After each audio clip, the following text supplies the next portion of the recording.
On a ramassé quelques pommes, quelques fruits. Alors, ceux-là, il faudra les manger assez rapidement.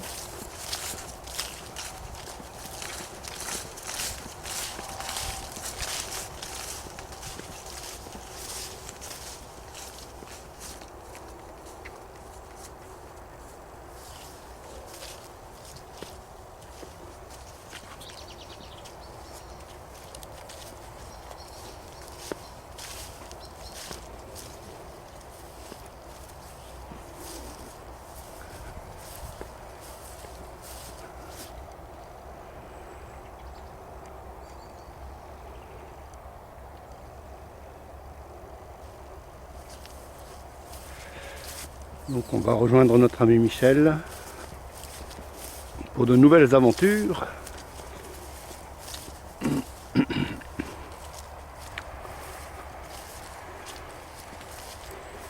Il va nettoyer une petite planche là.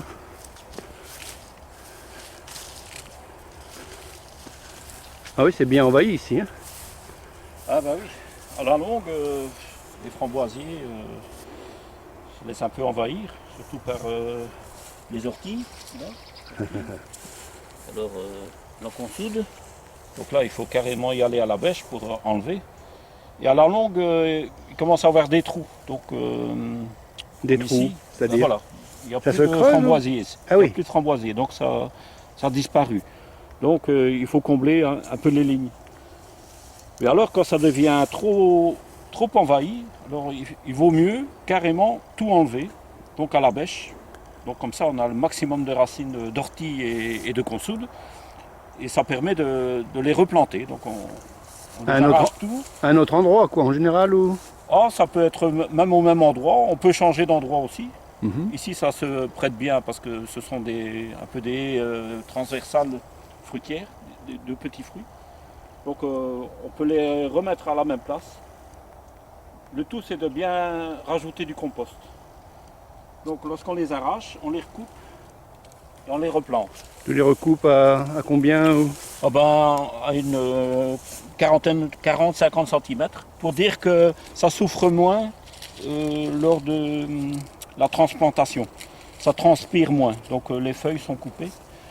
Et alors au mois de novembre, c'est l'idéal parce qu'ils ont tout l'hiver pour se réenraciner.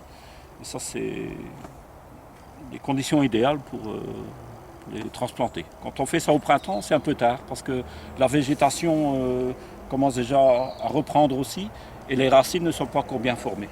Mhm. Donc on va peut-être aller voir un endroit où on a fait la transplantation il y a quelques semaines. Et alors on va un peu couvrir avec du compost pour qu'il y ait une bonne reprise. D'accord.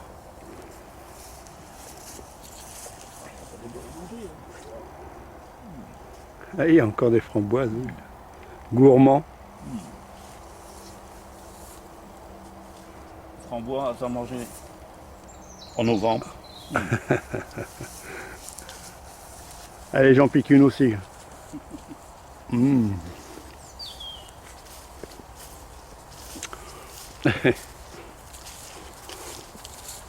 Donc on va aller dans un autre endroit du jardin.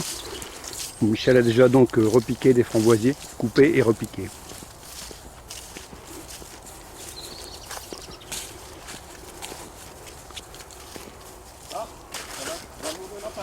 Ah, ça y est, le lapin est revenu. Oh, qu'est-ce qu'il fait là, lui?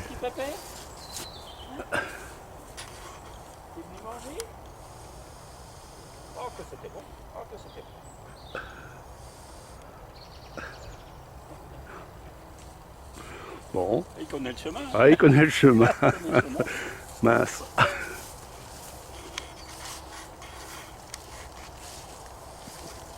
On va partager un peu.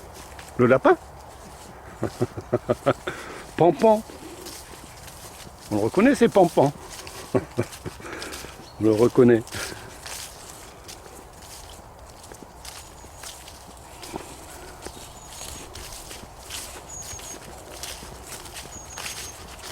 Ça, c'est la cabane à outils en passant. Ici, l'atelier de travail avec les brouettes, les cajots.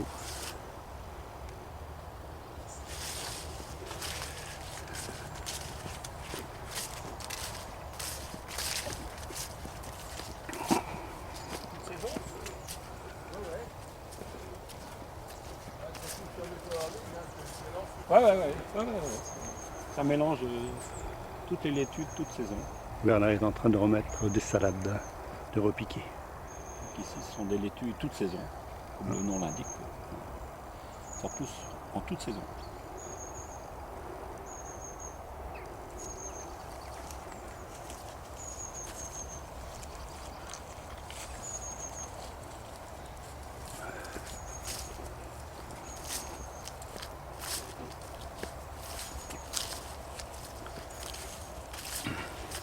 Voilà, il y a quelques semaines, ici, on a tout arraché, on a tout replanté, donc recoupé.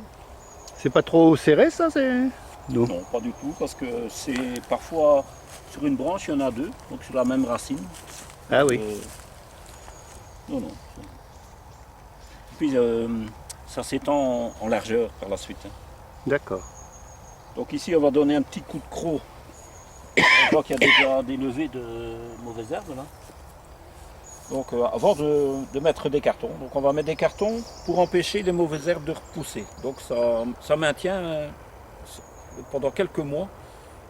La première année c'est bien parce que ça limite la levée des mauvaises herbes.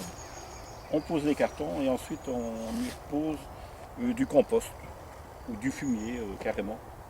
Au-dessus des cartons. Dessus. Oui, donc les cartons ne s'envolent pas. Ouais. Et le carton se décompose, hein, donc c'est de la cellulose, c'est une bonne nourriture pour les vers de terre aussi. Donc. Ouais.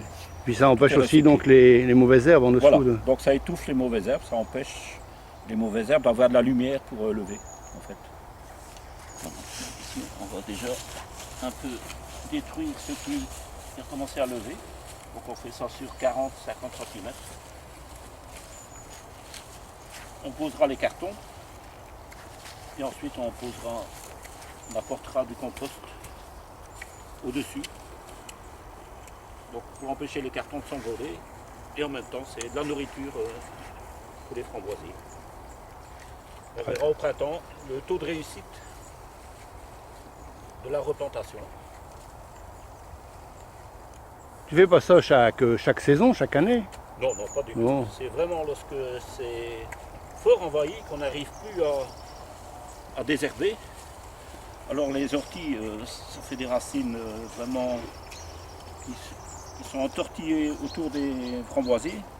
Alors on n'arrive plus à vraiment tout démêler. Désherbage comme ça, en arrachant, c'est plus possible. Et c'est quoi ça par terre? C'est des pommes? Ah ben, ça c'est encore des petits nachis qui sont tombés là. Ben bon, c'est petit. Ah, les nachis, oui, les poires chinoises, japonaises ou chinoises. C'est ça. Donc, ici, nachi. Ah, il est bien haut lui. Hein. Ah oui. On en a profité aussi pour un peu les laguer là, parce qu'ils devenaient très haut. On l'a étêté. Et voilà. Ben, Ah oui, il y a encore des fruits. Hein.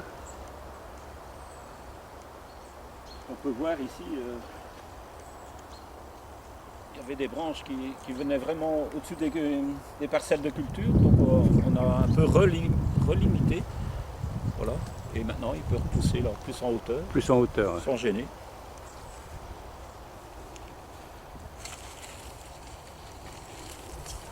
On voit hein, ici sur un peu de temps hein, tout ce qui repousse. Ah, oui.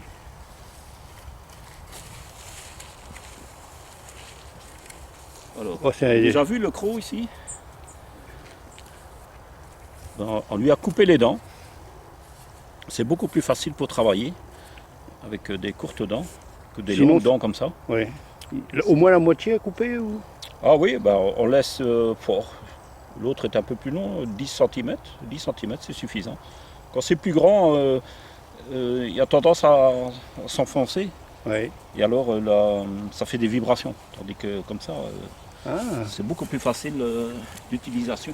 Technique maison fraternité ouvrière. Exactement. Ça, c'est Gilbert qui a trouvé ça intéressant et c'est vrai. C'est vraiment On n'a pas besoin d'aller plus loin que 10 cm. Bon, très bien.